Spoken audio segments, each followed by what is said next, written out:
everyone, welcome back to Boozy and Bougie. As always, much love and special thanks go to the designer sponsoring my day, which is once again Lily Pulitzer.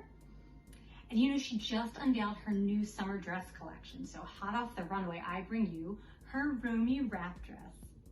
And I just loved how frilly and girly this dress was, inspiring today's theme, which is creating your own bespoke fragrance.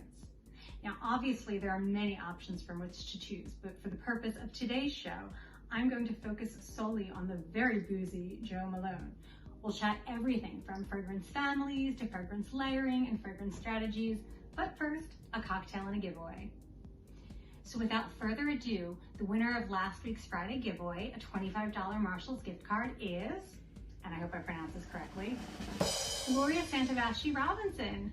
Congratulations, Gloria. I will be in touch momentarily about getting that out to you. To everybody else, thank you so much for participating, and as always, stay tuned for this week's fabulous giveaway. Now, I felt like this brightly colored dress called for an equally brightly colored cocktail, and there were a number of options on the table, but ultimately I opted for a blue Hawaii. So let's get started. Okay, so to get us started, we have our shaker of ice, to which we're going to want to add some Malibu coconut rum.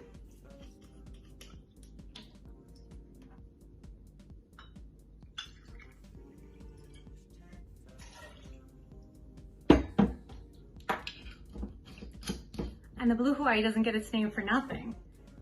We add to that a bit of blue curacao, which incidentally is also the name of one of the most beautiful islands I've ever been, and it's an orange flavored liqueur. We're gonna add about a shot of that.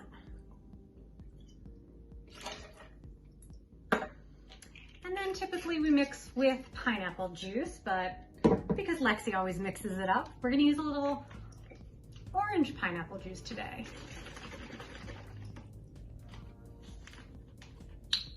The orange here should hopefully pick up and better bring out the flavor in the curacao. And the pineapple, we hope, will accent the coconut in the Malibu. And then you know what we do. We cap it and we shake it.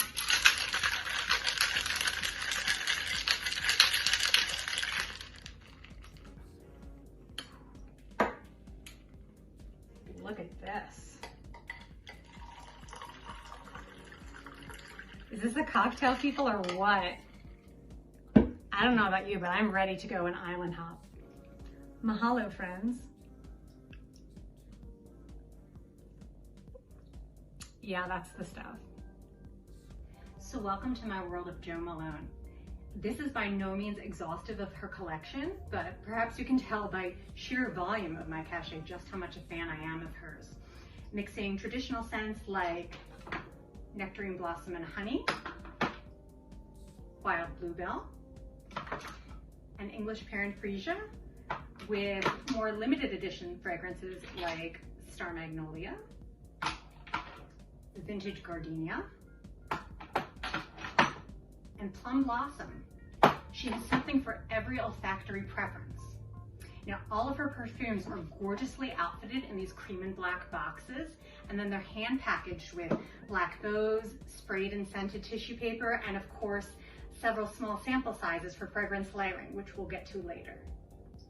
First things first, when selecting your own bespoke fragrance, it's important to note where you naturally gravitate.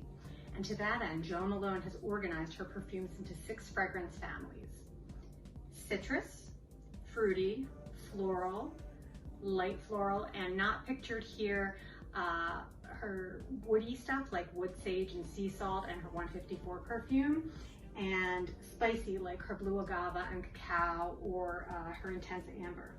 Now, it's important to understand not only which fragrance family speaks to you, but also what works with your body chemistry. So you're going to want to do yourself a favor and eschew those paper tabs onto which they spray the perfume, and just go ahead and use it on your body as it is.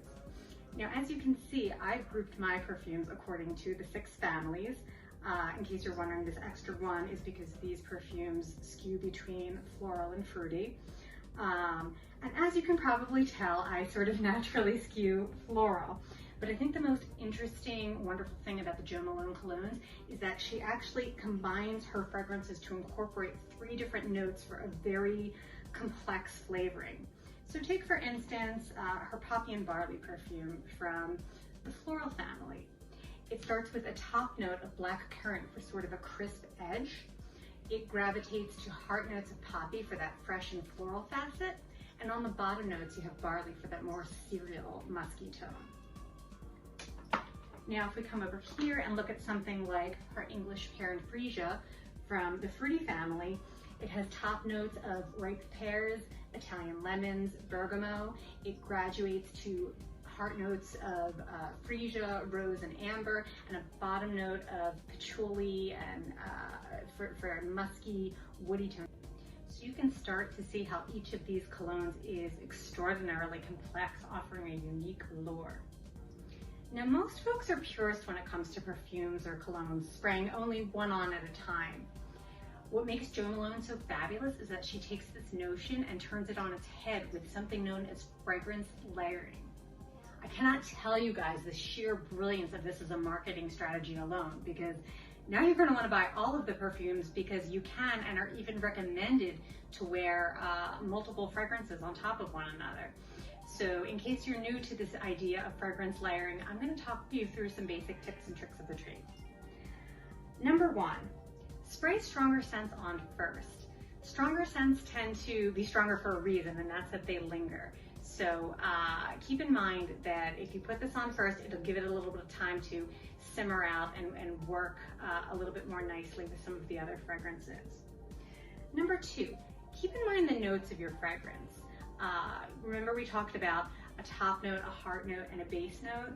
Well, all of these play out throughout the day. The top note is the one that hits you in the face when you initially spray the perfume. It's the one that impacts people initially when you walk into the room. The middle note is going to be what lasts through the vast majority of your day when it starts to mellow out and kind of mix with the air and the elapse of time. The base note is going to be the piece that's gone just before the perfume is gone entirely. It's going to be the last one that remains. So consider when you're selecting perfumes, colognes, the notes that work for you. And if for some reason there's a note in there, whether it's the middle note or the bottom note, that really might not be your jams, it's good to have your second fragrance on hand for layering. Rule number 3, if you're unsure about the whole fragrance layering business, be conservative, play it safe. Choose 2 colognes or perfumes that have a similar fragrance, like a note of jasmine or a hint of orange. Don't be afraid to experiment. One of the things I most love about kind of creating your own bespoke fragrance is that it gives you so much room to just sort of have fun and play with it. Sometimes something mellow and easy like vanilla can play very nicely off something a little bit more intense like something spicy, and it creates a really unique juxtapose.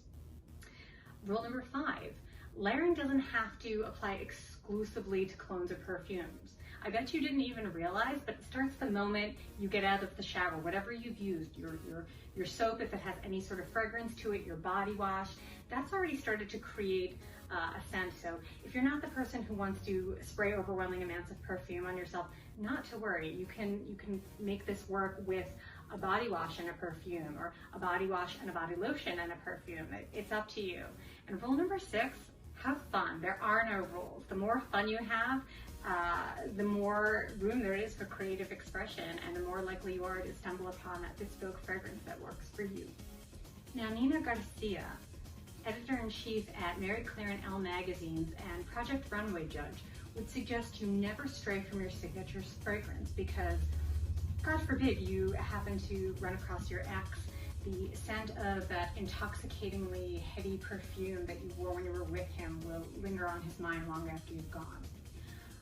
I get that mentality, I hear it, and to that end, I always keep track of my bespoke fragrances and which ones I create and with whom I wear them, and I always have a smattering of Jo Malone samples on hand if I need to recreate something in a pinch.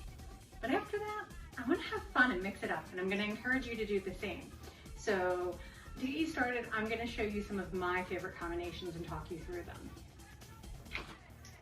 From the fruit group, we have blackberry and bay, and pomegranate noir. This combination is wonderful for the holiday season and creates the most incredibly festive fragrance. The addition of the pomegranate noir to the blackberry takes you very smoothly from day to night, saying office to the office Christmas party. So this is a combo I love in the fall and winter season. Next, from the fruit family, English pear and freesia, mixing with wild bluebell from our light floral collection. The lush, heady fragrance of the wild bluebells is tempered and cut by the crispness of the English pear, which gives almost a champagne type scent. Incidentally, you may want to follow suit and grab yourself a glass. And lastly, my favorite, but go easy with this one, Star Magnolia, a limited fragrance edition, and Vintage Gardenia, another limited fragrance edition. This combination is very robust, so again, spritz lightly, but both release this intoxicingly rich, heady floral fragrance that combines luxury and nostalgia. So now that you've got fragrance game, it's time to get going and create your own bespoke fragrance. Naturally, I'm going to get you started. And I'm going to send a Jo Malone sampler pack to one lucky Boozy and Bougie fan out there. You guys know the drill. Hashtag Friday giveaway on this post, and I'll announce the winner at next week's Boozy and Bougie. Well, friends, we've reached that point in our regularly scheduled programming where it's time to bid you adieu. But I thank you all so much for tuning in. We love you. You are the reason Stu and I do this vlog, so this one's for you. Cheers.